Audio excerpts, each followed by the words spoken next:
Welcome to day 13. Today we are going to talk about deal analysis and presenting investment opportunities. So when we look at different kind of deals, this is an advanced deal making session. When we look at different kind of deals, it's important how we present it to the buyers as well as to the seller. We discussed previously about creating a cumulative market analysis or comparable market analysis report for the seller. It's also important that you learn to create that for the buyer. It's also important whenever you're pitching a product or a property to your buyer, you compare what the different options are, what has been transacting recently, what are the other comparables in the market that they can acquire as opposed to this, and what's going to be the best particular option for them. So it's important that you really learn how to assess a good deal. This means you check recent sold prices of similar properties to ensure that the listing is reasonably priced. Whatever product you're looking at, it should not be overpriced compared to something similar in the market. So identify 3 to 5 recent comps, comparables, adjust slightly for differences. For example, you can see that one of the unit might not have a view, whereas your unit has a full sea view. So you got to add some value to it. You might see in terms of villa communities that the villas that you're comparing might be back to back or middle row unit, whereas your might be corner and close to park in a single row. So adjust some value for that. Or you might have seen a recent transaction happening for the highest floor unit, whereas your unit is on a relatively lower floor. So reduce the price for that. So look at whatever the comparative options are and then adjust for differences and then arrive at a fair value range, which will give a clear indication to your investor that whatever deal they are pursuing has relevance, good value in it, or is something that they might be overpaying for and something else for them to look at. Due diligence. This is very important. Before I personally, and I guide this to all my team members, before we present any kind of deals to our investors, we want to make sure that we've thoroughly checked the background of the seller and the property and made sure that there are no complicated elements associated with it. So it's important that you as an advisor assess all of these elements. So what are some of them? For example, you want to check the title deed. Before presenting a property to your buyer, you want to make sure that you've seen the title deed. What do you look for? You verify the ownership. You have this from a seller, for example. A seller says that this is my property, it's for sale. Okay, verify ownership. Get the copy of the title deed, look at the ID copy and see, okay, this is the actual owner. So I'm dealing with the right person. I'm dealing with the decision maker. If I bring across a buyer on the table to meet and discuss on the pricing, I'm dealing with the person who can decide to say yes or no, not someone who will have to go back and speak to someone else. And you also get to check that there are no outstanding liens on that particular property. And how you can check this is through the Dubai REST app. The This is a very important tool in our playbook. It's important that you all download this Dubai REST app.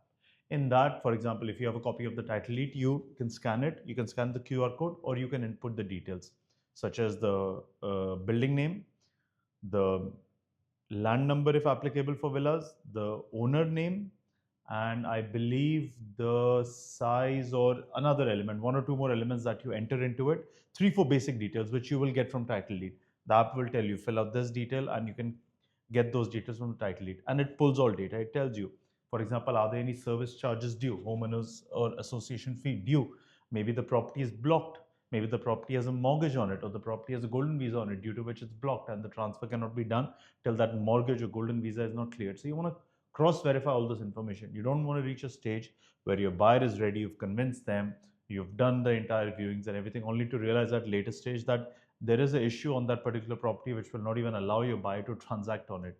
So you don't want to be in that situation. So make sure you check everything. Inspect the property.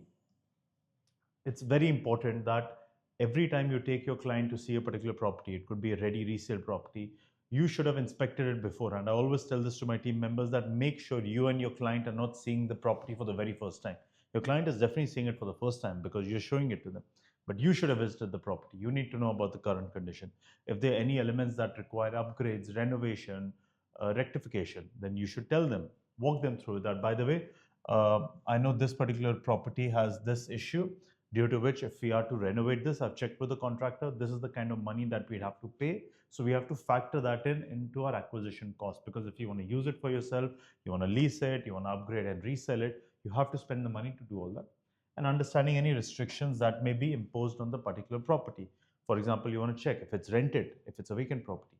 If it's rented, then you want to ask the landlord to give you a copy of the HRE, tenancy contract, to see how much is it rented for, what is the lease term, for example, what is the rental amount, When is it rented till? How many checks are they paying? Are there any terms and conditions in the contract which you as a landlord should be, or you as an investor should be aware of?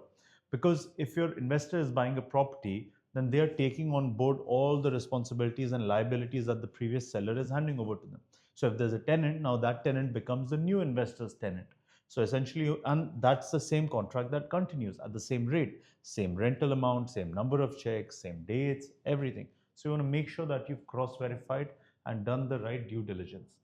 For off-plan deals, what all does the due diligence entail? Of course, you can't do the same thing, but again, you can go back to Dubai Restab, look at the project status report and enter the project name and find out who's the developer, what is their background, which bank account do they hold the escrow with, when was the last inspection carried out for that particular property, what is the status of the current development, what is the construction milestone at, when is the next state inspection going to be, when is the completion date, how many entire units are there in this building. You can book a site visit with the developer as well. So carry out your entire due diligence before you present any of these options, any kind of investments to your client. Because a lot of times this is what the clients are relying on us and you for, right? So it's kind of our job to make sure that we check everything and only offer opportunities to them wherein we feel that there are no complications that could arise later on. Now let's move on to pitching the deals and properties to investors. It's very important to package an investment opportunity to appeal to the investor's criteria, and it's our job to ensure that we package it and present it in such a manner that it becomes easy for them to understand exactly what is it that we are presenting to them. This means presenting a deal analysis highlighting. So what exactly do we want to cover? We want to tell them, by the way, the purchase price is this, whereas the market value of this property is this. If, for example, the market value of this property is 3 million, but we are proposing it because we've spoken to the seller, because we've negotiated, the seller is looking to exit quickly, we are probably getting it at 2.8 million, meaning we're getting it almost 200k below market value, which is great. That's an excellent deal, right? That's almost what, 6% below market value. That's brilliant. So that means we should action quick on this. There is some benefit to come out of this for your investors. So talk to them through this. Talk to them about rental yield. What is the expected rent in amount, and it will give us a net yield of whatever percentage. So tell them, by the way, the property that you're buying, 2.8 million, it's vacant right now, but I've done my analysis and I've compared it to 4 or 5 other units in the same building or in the same community. Some of them I've recently rented, I've checked the data, and by my calculation, some of them are renting at, for example, 220,000. So with the service charges of XYZ amount, your net rental yield comes up to be 220,000. So this is the kind of return you'll be generating. It's a handsome return, right? That's good. That's exactly what we're looking for. Talk to them about the capital appreciation prospects. Say that, look, I believe that this particular area has a lot of development to come through. A brand new mall which is announced, not yet developed, is yet to come. A great new tower that's announced, not yet developed, is yet to come. Metro announced, not yet built, is yet to come. Hospital announced. So all of those elements, all of these new infrastructure projects in an area will likely raise the value of our property, because then more tenants would want to come once all of this is set up. New end users might want to come into that particular area. So explain to them that this is the reason why capital appreciation is possible and what the exit strategy is. It's very important. Always talk to your investors based on what the acquisition is today, even if it means that they're buying for their own use. It is very important that you keep in mind that at some point of time they might want to exit that property, they might want to resell it. So whatever you're buying today for your own client, is it lucrative enough that it'll be easy for you to put it back into the market and resell, or does it have certain elements that, while might be important to your investor, but might not have that much of a lever, might not have that much of a advantage when you put it back into resale? Present that option to your investor and your client. Tell them that, look, I understand you're looking at entering this entire community at the lowest entry price, which would mean that your asset is placed in the most inward corner of the community. While that may be fine for you, I just want you to know that when we go to resell this, it might be very difficult and slow to find a new buyer, because a lot of buyers are looking at this particular location with the community and they are willing to pay a premium for it. So today, if you're getting an opportunity, be willing to pay a premium for it, because when we go out to sell it in the market, see, there are two things. One is, yes, you get a higher value. Second is, what is the pool of buyers that you have? If, for example, your asset is sitting on the market for 3, 4, 5, 6 months without selling, that means you're losing opportunity on that particular asset. The pool of buyer is very small. So if you feel like, yes, it's worth paying a premium for something, not only that, the resale opportunity is going to be quick, please guide your investor to do that, because that's very important. I understand that they are buying something to live in today. They might not even thinking about reselling, but that's our job, because we want them to come back to us when they decide to resell. We already know what kind of demand will be there. We already know what asset is going to drive more buyers into the market. So we want to guide them through it. So talk to them, flip in a year or hold for rental or whatever it may be, but talk to them about the exit strategy, even if they're not thinking about it. This is what makes you stand out as an advisor. So it's important that you craft an investment brief for properties that we pitch, treating it almost like a business proposal. So create a CMA report for yourself and your client as well. Prepare a nice business proposal and put all of this on paper and talk to them through it when you do the viewing, talk to them through it when you're doing the meeting, and do share with them. Say, look, I'll leave this with you. I'd rather you go and discuss this with your family. Any queries, any questions you have on this, please come back to me and we'll take it to the next step. That's very important. Creating value for investors. This is our job, guys. As advisors, we are there to add value to our investors, to make sure that whatever it is that they're investing, whatever asset they're buying, they're going to profit from it, and they're going to get the actual purpose for which they are acquiring it. They're going to fulfill that particular purpose. So what are some of the value add ideas that we can do?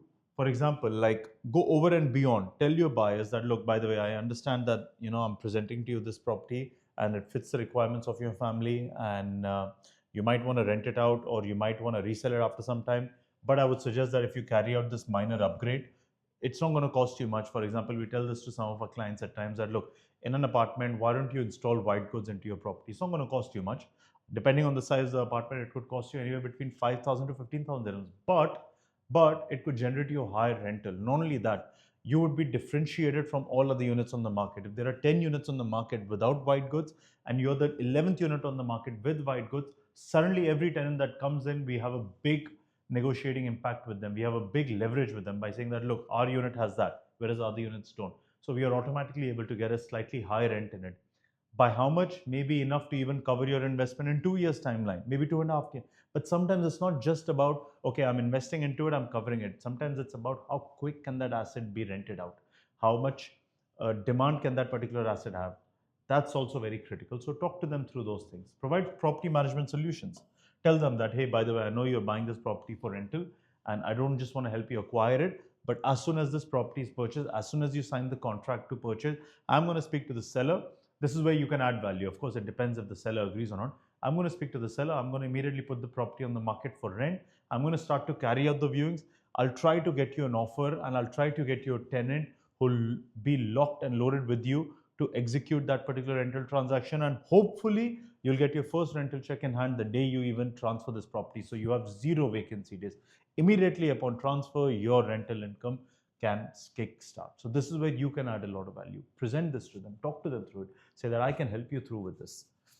If you're offering another service to them, for example, such as golden visas, company formations, whatever it may be, which we do, and we tell them that, look, any kind of client that you have who's looking at a certain property, tell them that, by the way, hey, as soon as we acquire this property, I'll do a pre-inspection for you, I'll do a pre-validation check for you, I'll see if you qualify for the golden visa, and as soon as the transfer is done, give me another 3-4 days and I'll help you get the golden visa as well. Add those kind of elements to the client. You'll see how much value add they receive from it. This makes ownership hassle-free, right? And inform them about market timing. So saying buying and buyer's market for capital gains. Say currently the market is a seller's market, so you're not going to get too much leverage. You're not going to be able to negotiate at the price point you want. So if your budget is restricted, if you have a constraint on your budget, fine. Buy at a time when it turns out to be a buyer's market, which we don't know when it will be, but hopefully at some point it will be. Or if you feel like the market is adjusting itself, or if you feel like there is a slight change in price expected or more units might come into the market, tell them that, by the way, I feel like right now the inventory is limited, but the building is handing over, more and more units are going to come into the market. We'll have many more options to choose from, and that might drive the price slightly down. So let's take that risk. So think like an investor. Always put yourself in an investor's shoes.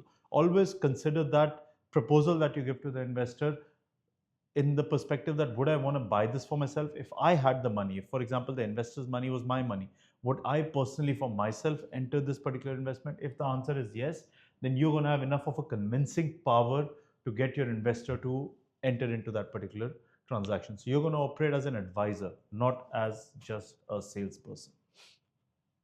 Presenting financials clearly. Often investors will expect us to provide a one-pager analysis or a presentation. It's important that we become well versed in it. It's very simple. It's not overly complicated. Exactly what do the investors? I think I pressed something wrong there. Okay, let me just quickly run this through. Can happen sometimes with this device. Okay, so let me just quickly cut this out. It's better, so I have more space to take you through that particular investment proposal. So where were we at? Presenting financials clearly. So often investors will expect us to provide a one-page analysis. Exactly what do we do? It's very simple. We put together a simple investment summary sheet for a property. What's included? For example, purchase price, cost to close. This is the purchase price of the actual unit. Whatever the closing fee are, whatever closing fee that you're supposed to spend on it. If it's a mortgage, then interest rate. So what is the amount of money you're going to pay on a yearly basis? What is the expected rent? What are the service charges that you ought to pay every year for that particular unit? So you're able to calculate your net rental yield. Based on this, based on all your cost of acquisition, what's your net yield? Then let's say after 4 years, 3 years, 5 years, whatever the timeline is, let's say 5 years, if you were to sell it, what kind of price you're going to get upon sale? And finally, after that, what kind of IRR could you be sitting on? What kind of IRR based on the net rental income you're generating for 5 years and the capital gains that you're able to hopefully generate out of it? What kind of IRR do you sit on? So that gives them an idea. Now, take it one step further. How exactly does this compare to other investment opportunities? Say, if you were to invest in a FD today, this is how much you would be making. If you were to invest into stocks or equity today, this is how much you were making. If you were to invest into other hard assets or let's say gold or silver, this is what potentially you could make. Your growth rate based on what the history has been could be this much, but there is no rental income or there is no fixed income on it, right? So talk to them through this, present this summary, present this proposal to them, and show to them that, okay, fine, this is where your investment stands, and this is why I'm suggesting to you this kind of asset. And why is it going to grow? What is the reason for me believing that this particular asset is going to grow? Area is going to grow, infrastructure is coming, more projects are coming into that area, developer is launching more. A lot of those elements, for example, you can factor in. Convincing through credibility. So this exercise is about role playing, right? So sometimes investors want to ask you certain questions while you're in the middle of the deal, right? So, for example, why do you think that this particular property will grow, or why should I buy at this point of time? Don't you think the market is going to adjust itself in within the span of next 2-3 months? And I'm getting this other opportunity in the market, and what do you think about this? Or why are you offering me this particular product whereas someone else has been offering me this particular? So these are certain back and forth elements. These are certain role playing elements that you should be carrying out with your own peers. You have someone else within your company, you have someone else that you know of who you can tell them that, look, I want to act as an advisor, or can I be the advisor? You be the investor. I want to try to convince you for this particular product that I'm meeting my investor or client tomorrow that I want to talk to them about, and I want to understand what are the kind of elements that they could hit back, what are the objections that they could come back. So practice it. The more you practice, the better you'll become with it. The more you answer these kind of difficult questions, the better you'll know how to answer them. We do it on a daily basis, right? Just yesterday, we were on a call with an investor who was talking to us about an investment which previously he said that I'm not interested in, I'm not looking at it, I'm very skeptical about it. So, having gone in a certain direction, having done certain viewings and certain meetings and certain analysis of this is the kind of product we want, suddenly they said, oh, but this person was offering me this, so why not this? Then that's where we said that. But we were under the impression, which is what you told us, that you don't want to look into that element because you're very skeptical about it. It's okay if you want to look into it. Tell us and we will train you and we will guide you and we'll take you in that direction. But all our analysis are based on what your preference has been since day one. So we are working with where we feel and what you are guiding us on what you prefer. But if you want to move in a different direction, that's fine. I'll tell you the benefits of it. I'll tell you the disadvantages of it, but I'll still be able to present them for you. Why? Because I'm an advisor of real estate in the market. I'm not limited by something. I have the entire fruit platter with me. I can present these different opportunities to you. It all depends on what fits your requirement, your budget, and your outlook. Why you're doing this. If I know that why, then I'm able to guide you. So these are some of the elements that you need to be able to tackle. So this wraps up our day 13, our session about presenting our opportunities, presenting it to the investors and showing them the right numbers and preparing these kind of presentations to them. If you have any question related to today's module, please do drop it in the comments and I'll be happy to answer it for you. Thank you.